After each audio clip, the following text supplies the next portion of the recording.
Hello, denizens. Okay, the title of this video is a bit of a lie. I had watched the first 3 episodes of ROP2 and then just gave up. I try not to make this the misery channel, but for the sake of something different, I thought I'd watch the last show at the very least, judge it on its own merits, and try to backfill what I thought had transpired in the previous episodes. I'm going to confess something to you. Sometimes when I dive into a show I lose patience with, I'll skip right to the last show, see how it wraps up, and if that was good, I'll go back and watch the intervening shows. Yes, I'll do that with books also. Hate me. I didn't feel the urge to do that with this series, however. As far as this final show goes, I felt numb. After it concluded, I didn't know what to say about it. I don't care about breaking down where it contravened the lore. I mean, why bother now? It would only be out of spite and pettiness at this point. Besides, I'm not a Tolkien lore master. Oh, look at river something something. It's going the wrong way. My only solution is to fall back on my first principles of a former network executive and give you my thoughts on what worked and what didn't work as a TV spectacle. Tolkien be damned. We know what the premise is, so let's skip that. Compelling characters and the actors who played them. This is honestly my biggest gripe with the show. Casting Morfydd Clark as Galadriel was a mistake. At 5'3" she has neither the stature nor charisma to carry this show. Her big fight scene with Sauron, where he runs her through with Morgoth's crown, was awful. When the elves try to save her, I kept thinking, please let her die. When you think of female leads in TV shows, you think of women like Linda Carter as Wonder Woman, very iconic. Viola Davis in How to Get Away with Murder, Rachel Brosnan in The Wonderful Mrs. Maisel, all the Golden Girls, Barbara Eden, I Dream of Jeannie, Elizabeth Montgomery, Bewitched, Sarah Michelle Gellar in Buffy the Vampire Slayer, Elizabeth Moss in Mad Men, Gillian Anderson, X-Files, Angela Lansbury, Murder, She Wrote, all iconic. I could go on. Galadriel is the anchor character for Rings of Power. It was bad enough that they had ignored her backstory, but Morfydd was absolutely the biggest casting mistake. Robert Arameo's Elrond is no Hugo Weaving. I'm sorry, but we are going to make these comparisons.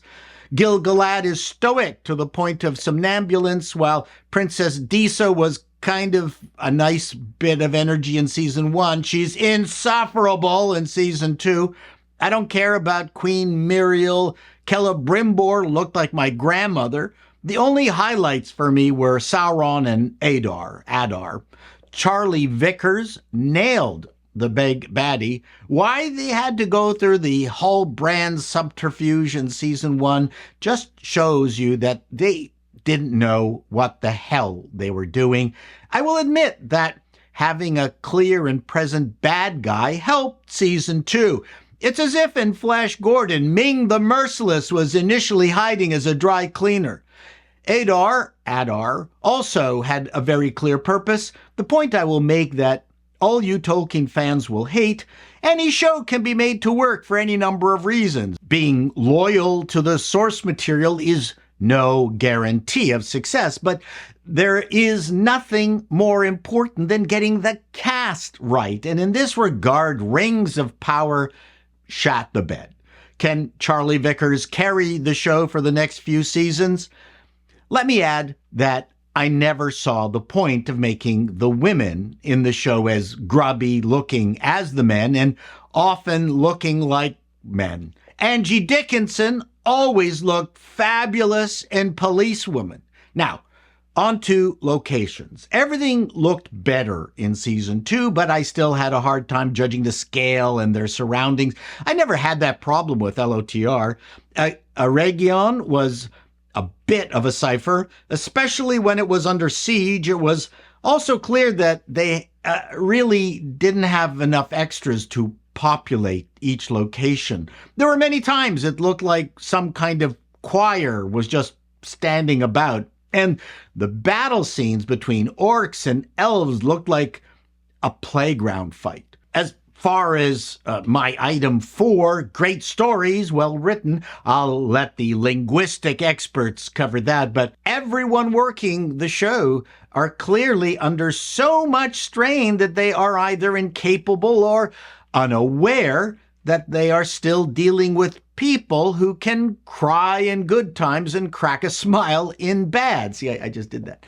Everyone plays their part straight-backed and stoic. It's tiresome to watch. Tom Bombadil kind of lived up to his namesake, but in the book, he's more like Jack Black. There isn't enough wry dialogue and exasperated laughter for my taste. And don't get me started on Arondir. How many threads did we have to follow in episode 8? In no specific order, we have the Gandalf thread. Yes, surprise! The stranger is Gandalf. And he's found his wood. The Harfoot seem to be gone, yippee. The Dark Wizard might become Saruman. Sauron and Celebrimbor's tete-a-tete is done in a bloody way. The battle for Eregion concludes. Bad guys 1, good guys 0. Galadriel escapes with elves. They arrive at the future Rivendell condo development. Sauron takes over command of the orcs from Adar, who is killed by said same former loyal orcs. Must have been the lack of a health plan.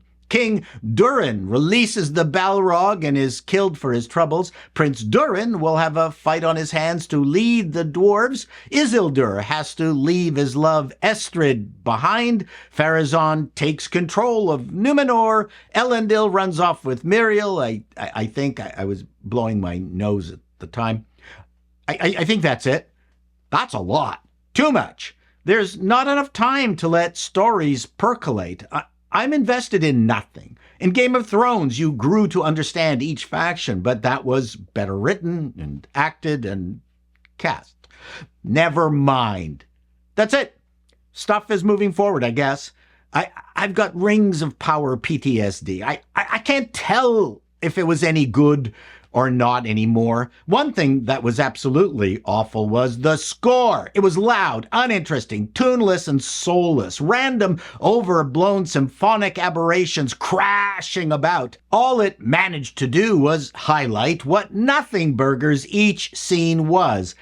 I could hardly wait for it and the show to end. Till next time, denizens, be seeing you.